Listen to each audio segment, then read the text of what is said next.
Hello students, कैसे हैं आप सब लोग। आई होप कि आप सब लोग अच्छे होंगे।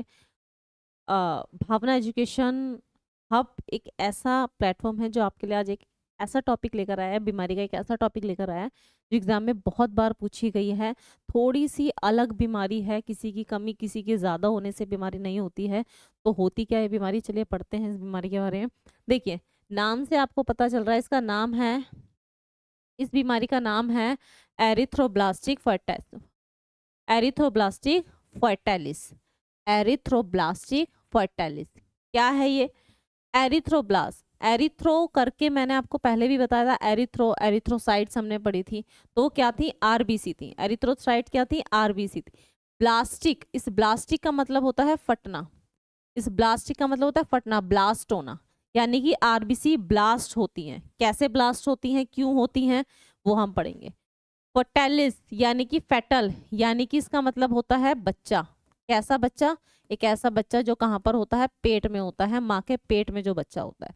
ठीक है, अब आपको कुछ कुछ समझ में आया होगा कि बीमारी किस चीज से रिलेटेड है। कुछ को शायद अभी भी समझ नहीं आया होगा, मतलब कंफ्यूजन है। रिलेटेड तो पता चल गया कि हाँ किस चीज से रिलेटेड है ये बीमारी, कि माँ के अंदर माँ के पेट में जो बच्चा है कुछ समथिंग उससे रिलेटेड बीमारी है। इससे क्या होता है? ब्लड सेल्स आरबीसी जो होती हैं वो फटनी शुरू हो जाती हैं। क्यों होती हैं, कैसे होती हैं, तो देखो क्यों होती है, कैसे होती हैं, तो वो हम देखते हैं। देखो, इसमें क्या है, मदर एंड फादर या गर्ल बॉय ले लेते हैं, मेल फीमेल। ये है मेल और ये है फीमेल। ये बीमारी होती कब है? ऐसा नहीं है कि हर किसी के अंदर हो जाएगी। इसकी कुछ कंडीशन होती है। क्या कंडीशन होती है? जब मेल के अंदर आरएच फैक्टर प्रेजेंट होते हैं तो मेल का जो ब्लड ग्रुप होगा वो पॉजिटिव होगा। ठीक है, फीमेल के अंदर जो आरएच फैक्टर होते हैं वो नहीं होते हैं, तो यानी कि फीमेल का जो ब्लड ग्रुप हुआ वो कैसा हुआ? नेगेटिव हुआ। इस केस में ये बीमारी होती है जब मेल का जो ब्लड ग्रुप है वो पॉजिटिव होता है, यानी कि उसके अंदर आरएच फैक्टर पाए जाते हैं, और फीमेल का जो ब्लड ग्रुप होता है वो नेगेटिव होता है, यानी कि उसके अंदर आरएच फैक्टर नहीं पाए जाते। तो होता क्या है, जब इन दोनों के ब्लड्स मिलते हैं यानी कि जब ये दोनों मिलते हैं तो इससे जो बच्चा माँ के पेट में बन रहा है, इससे जो बच्चा माँ के पेट से बन रहा है उसके अंदर कैसा ब्लड होगा? उसके अंदर कैसा वाला ब्लड होगा? तो उसके अंदर आएगा पॉजिटिव ब्लड। उसके अंदर कौन सा वाला आएगा? जो फादर वाला होता है ना, पिता वाला, पॉजिटिव वाला ब्लड आता है। उसके अंदर कौन सा वाला ब्लड आएगा? तो जी पॉजिटिव वाला ब्लड आएगा। ठीक है, ठीक है, पॉजिटिव वाला ब्लड आ गया। क्या दिक्कत कहाँ हो गई अब, जो इतनी बड़ी बीमारी हो गई है ना। अब देखो, मेल के अंदर पॉजिटिव वाला ब्लड आया जो बच्चे के अंदर है ना, पॉजिटिव पॉजिटिव, और फीमेल के से नेगेटिव आया, नेगेटिव ब्लड के साथ मिला। तो लेकिन बच्चे का जो ब्लड ग्रुप है वो तो पॉजिटिव ही रहेगा। जो फादर वाला होगा ना, फादर के अंदर आरएच फैक्टर होगा तो बच्चे के अंदर भी आरएच फैक्टर होगा। फादर के अंदर नहीं है तो बच्चे के अंदर माँ और फादर का कोई सा भी हो सकता है, लेकिन ये फिक्स होता है कि अगर फादर का आरएच फैक्टर है, पॉजिटिव है, तो बच्चे का भी पॉजिटिव ही होता है। ठीक है, अब देखो, आरएच फैक्टर माँ के पेट में गया, उसके लिए एक फॉरेन पार्टिकल है। फॉरेन पार्टिकल है, मैंने आपको बताया था डब्ल्यूबीसी क्या करती हैं, फॉरेन पार्टिकल को डैमेज करने का काम करती है, लेकिन वो हर फॉरेन पार्टिकल को डैमेज नहीं कर सकती, है ना। ऐसे फॉरेन पार्टिकल्स जिनके पास उनको डैमेज करने की कमांड होती है, वो सिर्फ उनको ही डैमेज कर सक उनसे ही लड़ सकती हैं, हर किसी को से वो नहीं लड़ सकती। तो माँ के पेट में जो आरएच पॉजिटिव वाला फैक्टर आया है, कहाँ से आया है? फादर से आया है ना, मेल से आया है जो बच्चे के अंदर है। तो बच्चे और माँ के बीच में एक लेयर बनी हुई होती है, बच्चे और माँ के बीच में एक लेयर होती है जिसको बोला जाता है प्लेसेंटा। एक लेयर होती है उसको बोला जाता है प्लेसेंटा। और प्लेसेंटा ही क्या करती है? प्लेसेंटा ही क्या करती है? बच्चे से माँ से बच्चे के अंदर जितना भी न्यूट्रिशन जा रहा है, सब कुछ जो भी अच्छा बुरा जो भी चीजें हैं वो सब माँ के पेट से प्लेसेंटा से होते हुए बच्चे के पास पहुंचता है ना।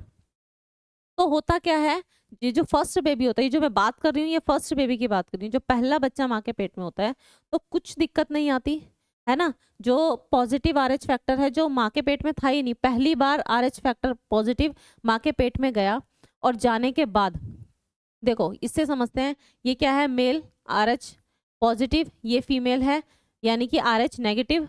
इसके अंदर माँ के पेट के अंदर RH नेगेटिव मदर के अंदर गया, लेकिन बच्चे के अंदर क्या है, पॉजिटिव। बच्चा क्या है, RH पॉजिटिव है।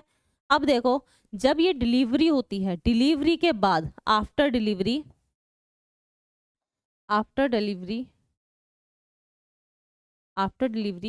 क्या होता है, डिलीवरी के बाद क्या होता है, नॉर्मली सारी चीजें होती हैं, सब कुछ ठीक होता है, कोई दिक्कत नहीं होती है, बच्चा भी डिलीवरी के थ्रू इजीली बहुत आराम से ठीक होता है। माँ के पेट में क्या दिक्कत हो जाती है, अभी तक तो माँ के पेट के अंदर कोई RH फैक्टर नहीं था, लेकिन डिलीवरी के बाद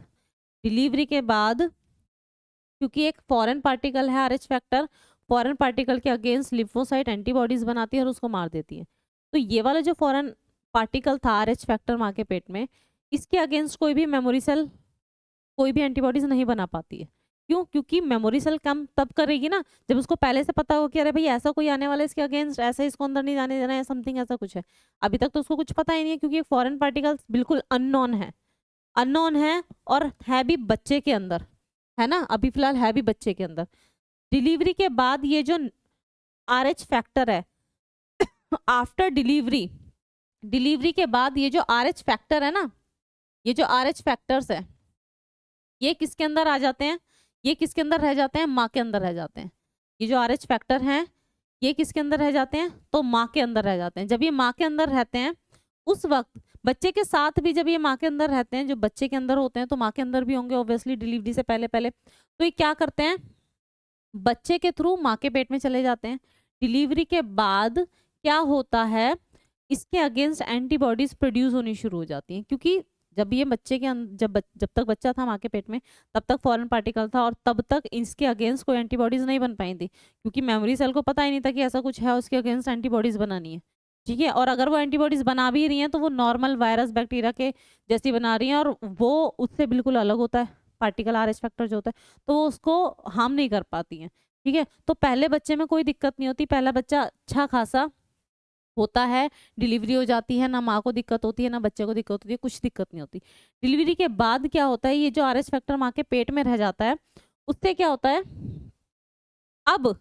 अब इसके अंदर डिलीवरी के बाद एंटीबॉडीज बननी शुरू हो जाती हैं, क्योंकि वो माँ के पेट के अंदर रह गया। ठीक है, अब ये क्या देखो, RH एंटीबॉडीज जो हैं ये माँ के पेट के अंदर ही हैं। अब जो है वो मेमोरी सेल्स इसके अगेंस्ट क्या करेंगी, इसको डैमेज करने के लिए अब इसके अगेंस्ट एंटीबॉडीज बनाना शुरू कर देंगी। अब देखो, पहले RH फैक्टर था ही नहीं, नया आया बच्चे के थ्रू। ठीक है, और जैसे ही बच्चा माँ के पेट से गया, यानी कि जैसे डिलीवरी हुई, तब माँ के पेट में या माँ की बॉडी के अंदर अब उसको पता है मेमोरी सेल को कि भाई ऐसे ऐसे एक बाहर का पार्टिकल आया था और उसके अगेंस्ट ऐसे ऐसे एंटीबॉडीज बनानी थी। जब तक एंटीबॉडीज नहीं बनी, पहले बच्चे में कोई एंटीबॉडीज नहीं बनती, तो बच्चा सरवाइव कर जाता है। लेकिन जब दोबारा ये प्रोसेस होता है, यानी कि जब दूसरे बच्चे की बारी आती है, सेकंड, थर्ड या फोर्थ जो भी बच्चा बाद में आता है, जब आगे कोई भी बच्चा आता है नेक्स्ट प्रेगनेंसी में, है ना, नेक्स्ट प्रेगनेंसी में इसको बोलेंगे नेक्स्ट प्रेगनेंसी जो होती है, फर्स्ट प्रेगनेंसी नहीं, नेक्स्ट प्रेगनेंसी में फिर दोबारा से वही पॉजिटिव RH पॉजिटिव जो है RH फैक्टर जो है वो फिर से माँ के पेट में आएगा। अब जो है वो एंटीबॉडीज बनाना शुरू कर देगा।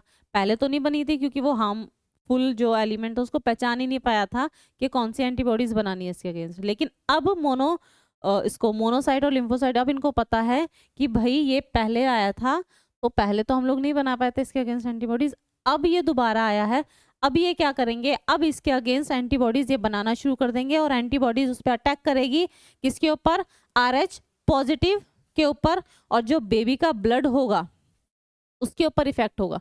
तो जो बच्चा बनता है प्रेगनेंसी के दौरान, second baby, third baby, fourth baby में, उसके अंदर क्या होता है, उसकी जो RBCs होती हैं वो फटनी शुरू हो जाती हैं। क्यों? क्योंकि जो अब RH एंटीबॉडीज, RH पॉजिटिव के अगेंस्ट जो एंटीबॉडीज बनानी है वो उसके ऊपर बनाने के बाद उसको अटैक करते हैं, और वो जो RH पॉजिटिव फैक्टर माँ के पेट में दोबारा आया है सेकंड प्रेगनेंसी या नेक्स्ट प्रेगनेंसी में, उसको अटैक करेंगे और उसको खत्म कर देंगे।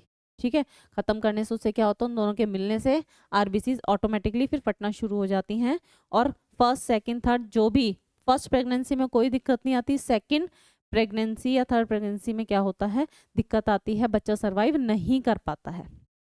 ठीक है, बच्चा सर्वाइव कभी भी नहीं कर पाता है अगर इस तरीके की कोई भी प्रॉब्लम उसको हो गई है। उससे क्या होता है, इस प्रॉब्लम का जी होता क्या है, अब आप सोचोगे कि अरे तो बहुत बड़ी दिक्कत है ना।